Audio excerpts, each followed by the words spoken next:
Hello everyone, আসসালামু আলাইকুম। আপনাদের সাথে আছি আমি পুষ্টিবিদ নাহিদা আহমেদ।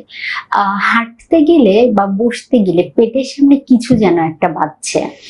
দেখা যায় এই ভুঁড়ি নিয়ে ছেলে হোক কিংবা মেয়ে, বাঙালিদের মধ্যে কিন্তু দেখা যায় যে ছোটখাটো কমপ্লিকেশন ফেস করেন না এমন মানুষ নেহাতি কম। কেননা দেখা যায় যে আমাদের জীবনযাপন, খাদ্যাভ্যাস, এমনকি আমাদের লাইফস্টাইলের মধ্যে বেশ কিছু কমপ্লিকেশন থাকে। তার ফলে কিন্তু ভুঁড়ি বা পেটের মেদ অনেকের ক্ষেত্রেই বেড়ে যায়। বিশেষ করে 30-এর পরে ছেলে বা মেয়েদের এই ভুঁড়ি বা মেদজনিত সমস্যা বেশিরভাগ ক্ষেত্রেই প্রকাশিত হয়ে থাকে বা এই ভুঁড়ি দেখা দিয়ে থাকে। তো ভুঁড়ি বা পেটের মেদ নিয়ন্ত্রণ করার ক্ষেত্রে আমাদেরকে আগে থেকেই সচেতন হতে হবে। কেননা দেখা যায় যে যখন ভুঁড়ি বা মেদ হয়ে যায় বা পেটের ভুঁড়িটা বের হয়ে আসে, তখন কিন্তু সেটাকে নিয়ন্ত্রণে নিয়ে আসাটা কঠিন হয়ে পড়ে। সেজন্য আপনাকে আগে থেকেই সচেতন হতে হবে যেন পেটের মেদ বা ভুঁড়ি অতিরিক্ত পরিমাণে বেড়ে না যায়। সেজন্য সবার প্রথমেই প্রয়োজন আমাদেরকে খাদ্যাভ্যাসের পাশাপাশি জীবনযাপনের মধ্যে পরিবর্তন নিয়ে আসা। যেমন বাঙালি মানে যেন একটু পুজো হয়ে চেয়ারে বসতে পছন্দ করি। কেননা দেখা যায় যে একটু রিল্যাক্স থাকতে আমরা কম বেশি সবাই পছন্দ করি। তো সেক্ষেত্রে পুজো হয়ে বসার ফলে কিন্তু আমাদের ভুঁড়ি বা পেটের মেদ যেটি আছে সেটি কিন্তু বেড়ে যেতে পারে। এই জন্য আমাদেরকে সবসময় চেয়ারে বসলে বা বসার ক্ষেত্রে অবশ্যই এই বিষয়টি মাথায় রাখতে হবে যে কুঁজো হয়ে না বসার পরিবর্তে একটু নিজের মেরুদণ্ডটা সোজা রেখে বসার চেষ্টা করতে হবে। দীর্ঘ সময় বসে থাকা যাবে না। দীর্ঘ সময় বসে থাকার পরেও কিন্তু দেখা যায় ফলে অনেকের ক্ষেত্রে ভুঁড়ি বা মেদের সমস্যা দেখা দিতে পারে। সেজন্য দীর্ঘ সময় বসে না থেকে 15 থেকে 20 মিনিট পর পর আপনাকে অবশ্যই 2-1 কদম বা 2-1 পা হলেও হেঁটে নিতে হবে।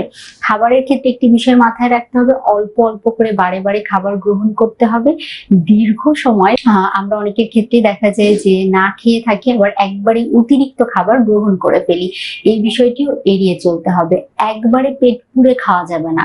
বাঙালি মানেই খেতে বসলে যেন থালা ভর্তি খাবার থাকে, সেই খাবারগুলো দেখা যায় আমরা একবারেই খেয়ে ফেলতে পছন্দ করি, নিজেকে হাঁসফাঁস হয়ে যায়। তারপরেও দেখা যায় যে খাবার খাওয়া যেন, পছন্দের খাবারগুলো খাওয়া যেন আমরা এড়িয়ে চলতে পারি না, বা একবারে অতিরিক্ত খাবার আমরা খাওয়া থেকে নিজেদেরকে বিরত রাখতে পারি না। এটি বা এই অভ্যাসটিকে বাদ দিতে হবে।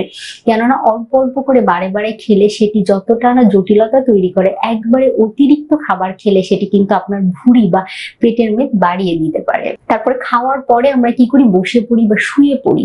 এই অভ্যাসটি থেকেও বিরত থাকতে হবে। খাবারের পরে অবশ্যই আপনাকে 10 থেকে 15 মিনিট একটু স্বল্প দূরত্বে হেঁটে নিতে হবে।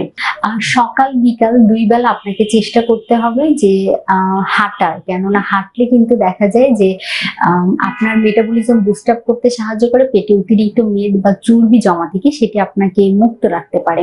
আর যদি সম্ভব হয় সেই ক্ষেত্রে কিন্তু আপনাকে অবশ্যই একটি বিষয় মাথায় রাখতে হবে, পেটের মেদ কমানোর জন্য যে সকল অ্যাক্টিভিটিস বা এক্সারসাইজ গুলো আছে সেগুলো নিয়মিত করার চেষ্টা করবেন। তাহলেই দেখা যাবে যে আপনার পেটের অতিরিক্ত মেদ বা চর্বি খুব সহজে বা নিমিষেই আপনি ঝরিয়ে ফেলতে পারবেন বা কমিয়ে ফেলতে পারবেন। আর যাদের বংশগত কারণে দেখা যায় যে দাদা, নানা বা বাবার ভাইয়ের মধ্যে পেটের মেদ বা ভুঁড়িজনিত সমস্যা আছে, তারা আগে থেকে এই নিয়মগুলো মেনে চললে নিজেদেরকে সেফ জোনে রাখতে পারবেন।